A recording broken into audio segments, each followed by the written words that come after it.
Got a view over the Coosa River tonight. It's dark, but mostly clear in Gadsden. And after a hot day, it's good to be back down to 77 at Northwest Alabama Regional Airport. Ohatchee is at 76. Center and Forney in the mid-70s. Mount Longleaf is still holding there close to 80. Anniston's been in the 70s for a while, though, because we had some pretty good thunderstorms over the northeastern part of the state here. Calhoun County, Cleburne County, into Clay especially. A lot of good rain fell today in many communities, but not everybody got it, and tomorrow is going to be very similar, where some get it and some don't. Still a few isolated sprinkles possible over the next couple of hours, but most of us, no significant rain here in the short term.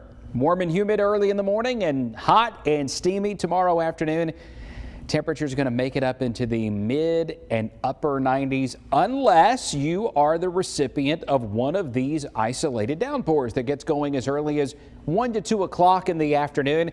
Some of them could pack a punch with some gusty winds over 40 miles per hour, and they can sneak up on you too this time of year. It's sunny, and then all of a sudden the sky gets a little bit dark, and then within minutes you're just in one of these big downpours. 7 o'clock tomorrow evening, still some isolated showers up toward Marshall County and DeKalb County. But then look what happens around here on Wednesday. We'll stop the clock at noon. Not much yet, but then look at this. Here comes a cool front down through the Shoals into Limestone County and Madison County by about 6 o'clock on Wednesday evening.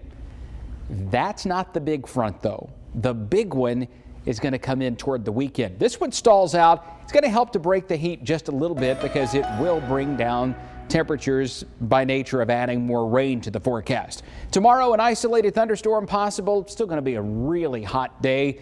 Nothing that we haven't handled before this summer, but there is a heat advisory in effect, so that's why we call it a first warning impact day.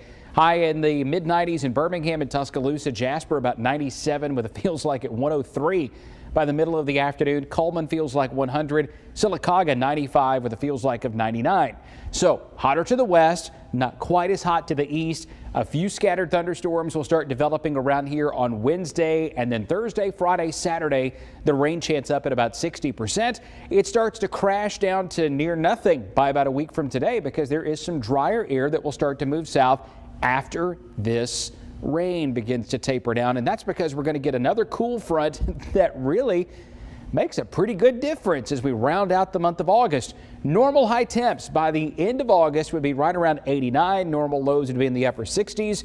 Well, we may be in the 80s with lows in the 50s and 60s by the time some of that cooler air starts to get down this way. And Aaron is going to have a little something to do with that, because the mission of a hurricane like this is to take all this tropical heat that it's drawing up from the ocean and send it to the north, up toward the poles. And when you start to push hot air north, well, cooler air is going to start coming south. Winds sustained at 125 miles per hour tonight. Here's the forecast path. National Hurricane Center has done a phenomenal job with this so far. It will miss the Carolinas. It will miss Bermuda, but there is a tropical storm watch in effect for the Outer Banks, not because of a hit, but because of tropical storm conditions that may be felt because of the strong winds and the rough surf on the outskirts of this. There are two other areas that we're watching for potential development. One, a tropical wave right here. That lead wave will be getting close to the islands and near Puerto Rico by the weekend. And then there's another one emerging off of Africa that we'll have to keep watch on for about the next 7 to 11 or 12 days or so, just to see how that ends up. This is called Cape Verde season. We usually get those developing off of the coast of Africa, coming all the way across the Atlantic this time of year. But in the short term, none of them has any direct influence around here. But Erin, as she moves up toward the north, will help to push some slightly cooler, drier air southbound by the beginning of next week. All right, Jason.